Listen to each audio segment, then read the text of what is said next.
नमस्कार मित्रों, आज हम ईशावास्य उपनिषद जो है उसके जो मंत्र हैं उन मंत्रों के अंदर जो है क्या विषय वस्तु जो है वो समेटी गई है, उनके विषय में इस वीडियो के अंदर हम चर्चा करेंगे। और वैसे ईशावास्य उपनिषद की ये जो वीडियो है ये तीसरी वीडियो है, तो मैं बीच में और कोई भूमिका ने बांधते हुए डायरेक्ट जो है अपने विषय वस्तु के ऊपर मैं आता हूं। जो प्रथम मंत्र है, मैं पहले निवेदन कर दूं, मंत्रों का जो अनुवाद है वो हम नेक्स्ट वीडियो जब आएगा उसमें हम करेंगे। तो उपनिषदों का जो प्रथम मंत्र है यानी ईशावास्य उपनिषद, उसका जो प्रथम मंत्र है उसके अंदर कहा गया है कि इस संपूर्ण जगत जो है उसके अंदर रमा हुआ है। और इसका मतलब आप समझते ही हैं, ईश्वर से है। ईशावास्यम इदम जगतम सर्वम तेन तक्तेन भुजिता, यह मंत्र ही है। और वह जो है पहले मंत्र के अंदर कहा गया कि ईश जो है संपूर्ण जगत के अंदर रमा हुआ है और वह जो है सर्वगत है। इट मीन्स वह सभी जगह पहुंचा हुआ है, सभी जगह वह विद्यमान है और वह शासन करने वाला है, नियमन करने वाला है। और ईश समष्टि भाव जो है उसका सूचक है। जगत को नियम में बांधने वाला जो है एक ईश तत्व है, आत्म तत्व है।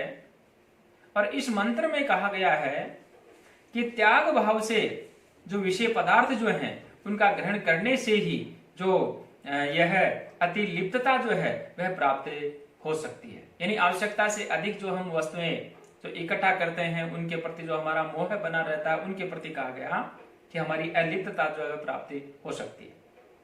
और यही एक तरह से हम ये कह सकते हैं कि श्रीमद् भगवद गीता के अंदर भगवान श्री कृष्ण जी ने अर्जुन को जो उपदेश दिया था और वहां निष्काम कर्म भाव जो है वह बहुत विस्तार पूर्वक वहां पे कहा गया है द्वितीय अध्याय के अंदर। तो यहां पर भी हम इस प्रकार से कह सकते हैं कि यही एक तरह से निष्काम कर्म जो है उसका रहस्य भी है। द्वितीय मंत्र के अंदर कहा गया कुर्वन् एव कर्माणि जिजीविषेत् क्षमा। यानी व्यक्ति ऐसा क्यों सोचे कि मैं कम जीऊं, व्यक्ति ऐसा क्यों सोचे कि मैं इतना ही जीऊं। ईशावास्य के उपनिषद के अंदर कहा गया, ईशोपनिषद के अंदर कहा गया कि व्यक्ति जो है वह श्रेष्ठ कर्मों को करते हुए 100 वर्ष तक जो है त्याग भाव से, निष्काम भाव से कर्म करने का आदेश है। इस प्रकार नर जो है, मनुष्य जो है वह कर्म करता हुआ उसमें जो है वह लिप्त नहीं होता है। तीसरे मंत्र के अंदर कहा गया कि जो आत्मज्ञान को भूल जाते हैं और मानव योनि प्राप्त करके भी ईश्वर को जो नहीं बेचते, वे आत्मघाती घोर दुख व अज्ञान रूपी अंधकार के अंदर जो है वो डूबते हैं। चौथे मंत्र के अंदर कहा गया कि आत्मा के स्वरूप का इसके अंदर जो है वर्णन है और इसमें एक बात कही गई और उसमें वह अपरिवर्तनशील तथा मन से भी अधिक जो है वेग वाला कहा गया है। इसको हम इस प्रकार से समझ सकते हैं कि जिस भी स्थान के ऊपर हम जाने के लिए यदि मन से हम विचार करते हैं, उदाहरणार्थ यदि हम यहां बैठे बैठे कल्पना करें कि मैं अमेरिका के अंदर जाना चाहता हूं या अमेरिका के अंदर मैं पहुंच गया हूं, तो अपन ने तो मन में विचार किया, किंतु ईश्वर वहां पहले से विद्यमान है। इसको यहां इस मंत्र के अंदर जो है समझाने का जो प्रयास किया गया और इसी को ही जो है यहां कहा गया है।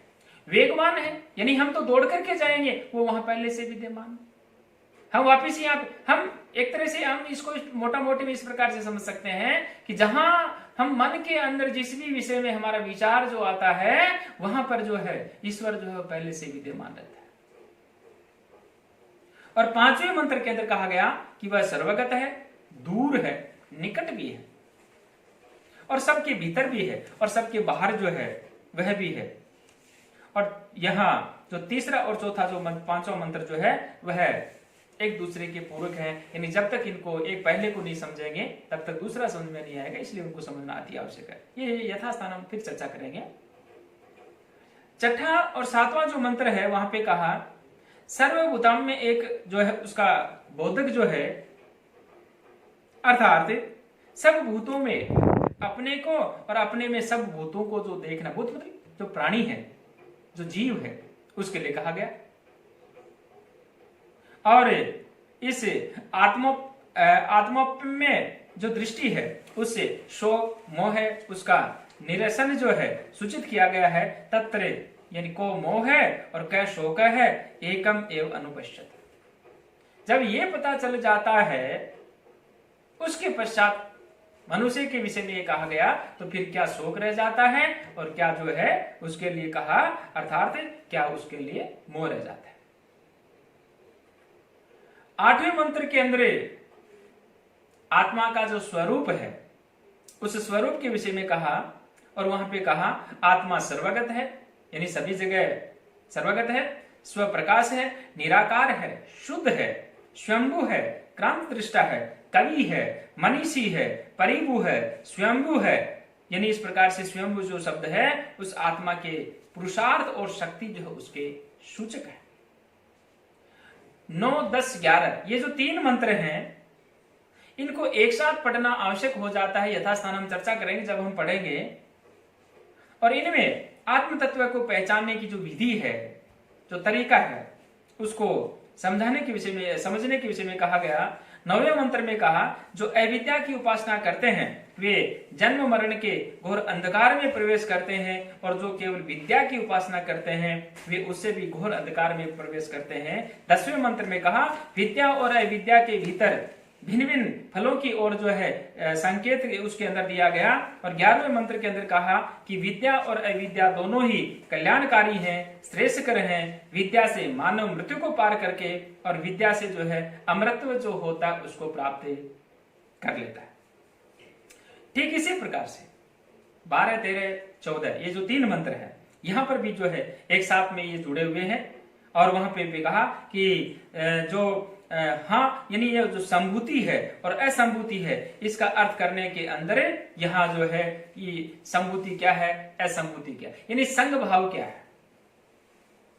आजकल हम जो न्यूक्लियर फैमिली की जो बात करते हैं, परिवार की जो बात करते हैं, इसको यहाँ समझाने की चेष्टा की गई है। और वहां संभूति और असंभूति जो उसके महत्व और फल का उल्लेख करते हुए दोनों के सेवन जो उनका आदेश दिया है। 15वां मंत्र है वहां पे भक्ति एवं उपासना जो है उसके विषय में कहा गया है। और 16वां जो मंत्र है वहां पर भी उपासना परक ही उसके अंदर निर्देश आदेश दिया गया है।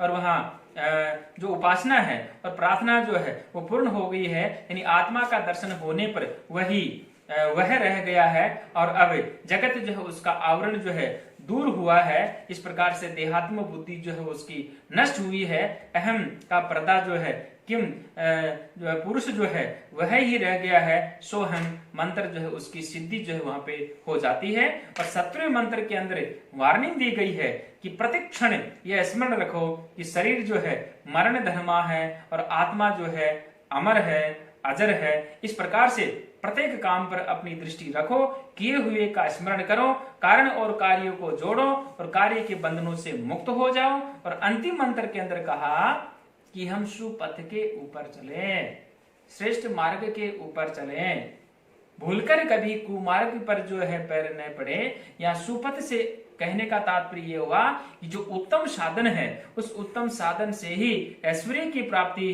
जो है उसकी प्रार्थना की गई है। साधन की पवित्रता पर जोर दिया गया है। उत्तम साधन से उत्तम फल की प्राप्ति होती है। अतः इस मंत्र में साध्य एवं साधन जो है उसकी एक रूपता के विषय में जो है निर्देश दिया गया है। मित्रों, ये मेरे द्वारा जो ईशावास्य उपनिषद है उसके विषय में जो अभी मैंने आपके सामने जो प्रस्तुत किया है, ये 18 जो मंत्र थे, उन 18 मंत्रों का एक तरह से मैं यूं कह सकता हूं कि सार रूप में मैंने आपके सामने जो है प्रस्तुत किया है। और मैं समझता हूं कि आप इस सार को समझ करके, होता क्या है कि विद्यार्थियों की ऐसी एक तरह से दिनचर्या कह सकते हैं या अनुभव की कमी, तो खैर बच्चे होते ही होते हैं, भूमिका नहीं पढ़ पाते हो। इसलिए किसी भी पुस्तक का जब आप अध्ययन करो तो अध्ययन करने से पहले उसकी जो भूमिका है, उस भूमिका का आप अवश्य अध्ययन करो। मैं समझता हूं कि इस प्रकार से जो हमने जो मेरे द्वारा ये जो ईशावास्य उपनिषद जो उसका सार तत्व आपके सामने जो प्रस्तुत किया है, सभी विद्यार्थी लाभान्वित होंगे, ऐसी मैं ईश्वर से आशा करता हूं। धन्यवाद।